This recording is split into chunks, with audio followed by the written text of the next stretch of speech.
What's up everybody, how's it going, and welcome to this episode of Car Rant.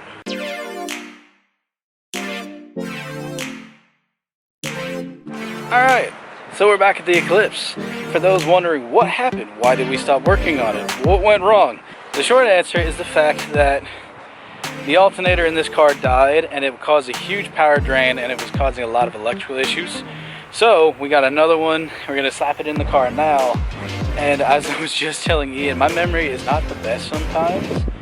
And like I will straight up forget like days that happened. It's a thing with me, I don't know. And we rolled back up to the car and I completely forgot our chungus of an exhaust is already on the car, because some footage that unfortunately never made it into an episode, we actually did get the exhaust hung.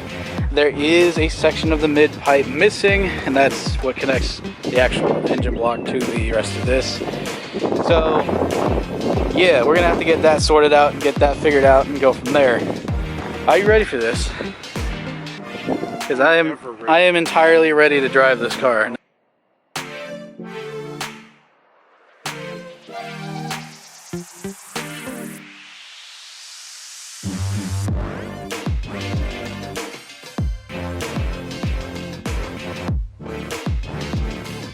Disrespect. Another day, another attempt at getting the car to start.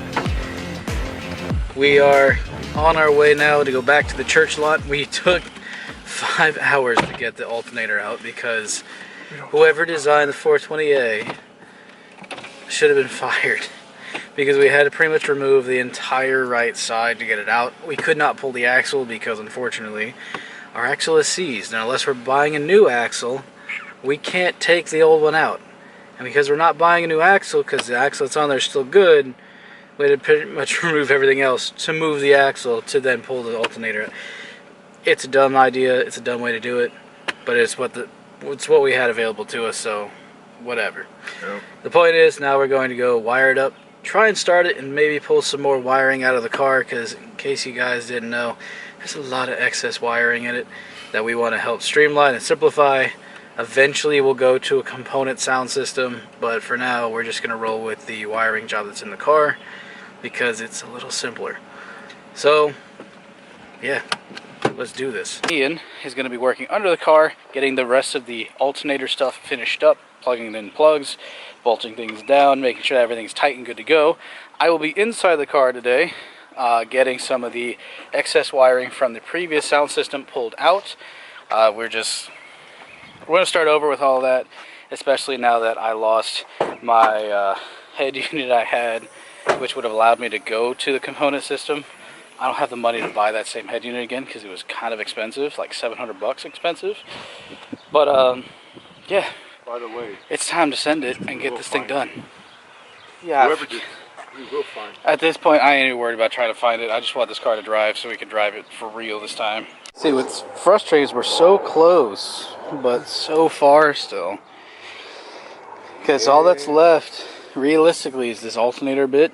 Getting that little chicken nugget of a piece of pipe sticking out, getting that taken out, and adding in the mid pipe, and realistically, we can take it to get registered. Ian has just finished plugging everything up. Everything's good to go, so we can start powering it up. I actually just, while he had a phone call he had to answer real quick, so while he was doing that, I discovered something. He didn't run it under the carpet. How did he run it? He ran it along the fender wall, not the fender wall, but this thing here, the rail if you will, okay, up and over the steering rack into that bay. Realistically, not a bad idea. Not a bad idea at all. But I would say it might not be the safest idea. Because if something were to happen, there'd be an accident or whatever, that could be voltage going straight into your hands, especially if you put on an aftermarket wheel. So I'm glad I'm taking this out now, because the way that I want to run it is to actually run it under the carpet through the center. That way it goes directly to a unit behind the passenger seats and we are safe. That way if there is an accident, it doesn't go anywhere. It's much more self-contained. It's not a bad idea. It's probably a very old job, but I just want to be safer, because ultimately this car will end up being John's. So we're thinking about your safety, pal. So our boy Eric is going to come. He's going to actually check on this area here because we do need to have our shift linkage welded together. That way when we shift, we don't have any slop and we can actually keep it in place because it is cable shift. He's also going to help me try and figure out this wiring. Cthulhu? Is that you? Yeah, seriously, the wiring Cthulhu. To be fair, it was actually a pretty solid like wiring job, but because some of it is pulled out, we can't use it. And also we want to update to a new system that's not even going to use this setup, so unfortunately I have to pull all that out. We already pulled out the lights that were in the car. As cool as they were green. It's not going to fit the color scheme we're going for here. Yeah. So once we pulled that out, it made it a little simpler inside of that cabinet space where the the head unit would go. So eventually we'll go in and do a full speaker system, but that is going to be done at my house because soldering irons. Got the keys. Got to make sure it's not in gear because that would be a tragedy to break both of my cars in one shot. All right. Making sure that I don't kill myself with this Medusa in the car. Okay, we are in fact out of gear. E-brake is on. I got to slide up more because I'm so freaking short. All right, here we go. Moment of truth, fellas. Gotta get in. Check engine light turned off, battery light turned off. Yeah, let's go! Woo! We got power now. Idle's holding at somewhere around 1200 RPM. By the way, yeah, it sounds so much healthier. It does sound way healthier. And we got no codes. Idle did rise. Can you move the rev? This is momentous because I've actually not driven the car yet. Alright, Ian's on standby. Here we go. Clutch in.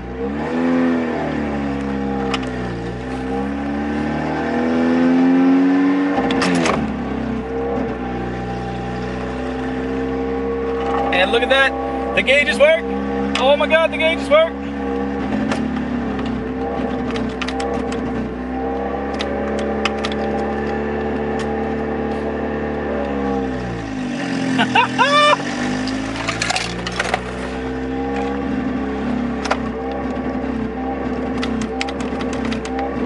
It's definitely doing something.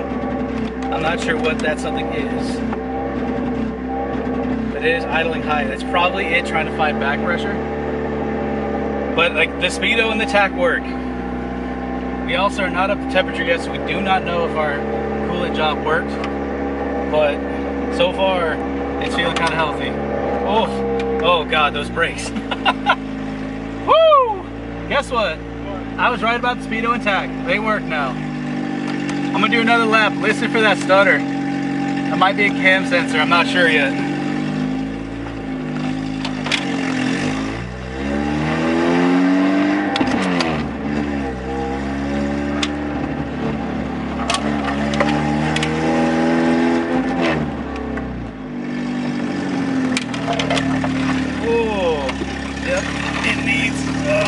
Definitely needs sway bars.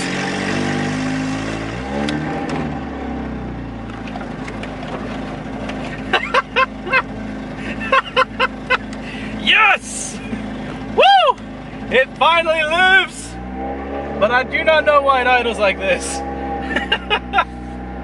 I'm pretty sure it's because there's no cat. We're just running it off a pipe. That was me going into third that time. That was me going into third that time. Oh, geez. That's why I kind of sound like it's bogging up there. We definitely need that bracket bolted. It's actually a weld in our shift mechanism that where the two cords go, it's not holding. But we do have tachometer. We do have speedometer. The odometer hasn't registered anything yet. And the coolant system does not seem to be working yet. So I'm not sure if it's kind of freaking out over the fact that it doesn't have temperature code yet, or if it's just physically not hot enough yet to register. The gas gauge reads that we got a quarter tank of gas, which is correct. We did put in about, what, 4 gallons, 5 gallons into it? Sounds about right. Some of that's probably dissipated. We are going to let it idle for a little bit, and then we're going to give it another shot. I mean, I say we just do a side exit right out underneath the back. You know, I like the idea of a side exit exhaust too. What? I like the idea of that as well, except for the fact that we already have the Yanaka on the car. Hey man, don't kill the bugs.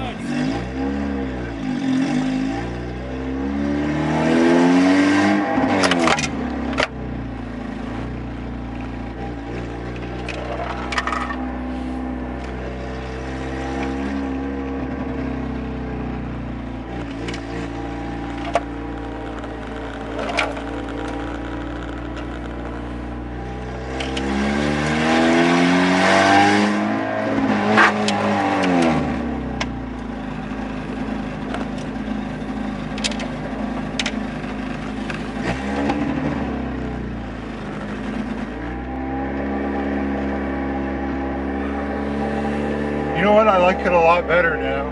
Say what? I like it a lot better now.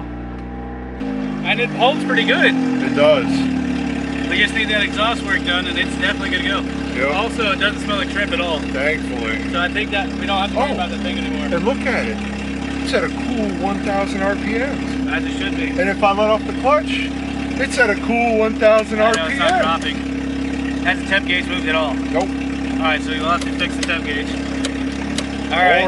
Or if you like we did in the 240, just run a Direct line? Yep. Well, I think also our thermostat sensor might be bad.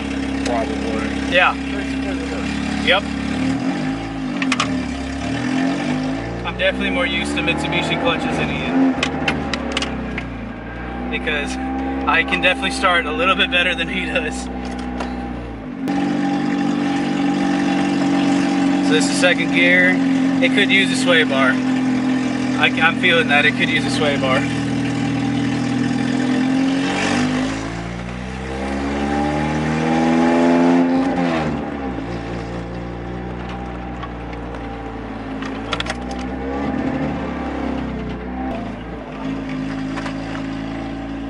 Whoa, yeah, it definitely needs something. These tires aren't bad, but they're not good either. Okay.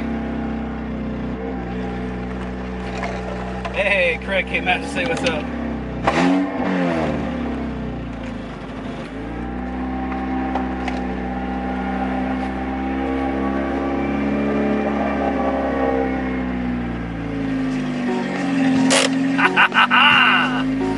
Yes! When we first drove it, compared to what it is now, It's a much better car. it was a whole lot better. Because Strut tower brace would come in handy. I do want to see if I can modify the... yeah, we're definitely going to take a Dremel to that brace if we're going to try and make it fit. And also to the things that hold our battery down. Please tell me I didn't wake your child. Okay, cool. Because I was asleep. Sorry. No, I came home from work and I ended up passing out on the couch when I first got home. And so that's why I missed your call. But then I heard the car and like I happened to like turn over. I was like, that sounds familiar. We did notice the temp gauge is not activating and it's clearly at heat and you can feel it from here. So I think some of it might be just a light overheat even though the fans are running. So I'm not sure if it's the gauge itself that's not working or if the system itself is just not sending out a signal, if that makes sense. Because that one little tiny 2-wire bit underneath the thermostat housing is what reads the temp. I did say we practically fried that. Did we fry that one? Yeah, remember we got it welded. No, we had that out of it though when we got it welded. No? Oh, well that means we're gonna have to pull it out anyway and replace it. But I mean, for a first test, for a first actual drive, we had one of the neighbors stop by and he was like, it actually drives. I was like, yep, 5 months of work, but it drives now. All in all, for a first time driving it and actually giving it some sauce here in the lot, it's much better. The lower dynamic that it's got feels better, but it definitely likes to push the front end and understeer pretty hard. So More brake. yeah, we do have rake stance. I think once the brakes are broken for real and we get these tires actually worn in a little bit because these are brand new, then I think we'll actually get some good use out of them because they are Michelins. They're supposed to be semi-okay, but eventually we'll get wheels and tires and then whoever wants these can take them. But yeah, this has been momentous. We just need that mid-pipe installed and then we can actually go try and drive it. This is now future Nick ending the video a little bit early because some of the content we filmed after that we'll save for another episode. We continue to work on the Eclipse and getting some of the interior figured out, getting some speakers installed, and then moving through the rest of the car, getting some of our stance fixed, and getting that mid-pipe installed that we've needed so badly, because you heard the drone. You heard it for yourself. It's pretty loud without a cat or some kind of resonated pipe in there to connect it to the rest of the exhaust. But with that said, God bless you guys, and we'll see you on another episode. Peace.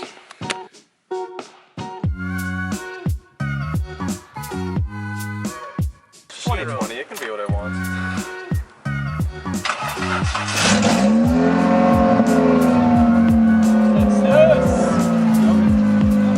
None. And both of our gauges work. The only one that's questionable is our temp gauge.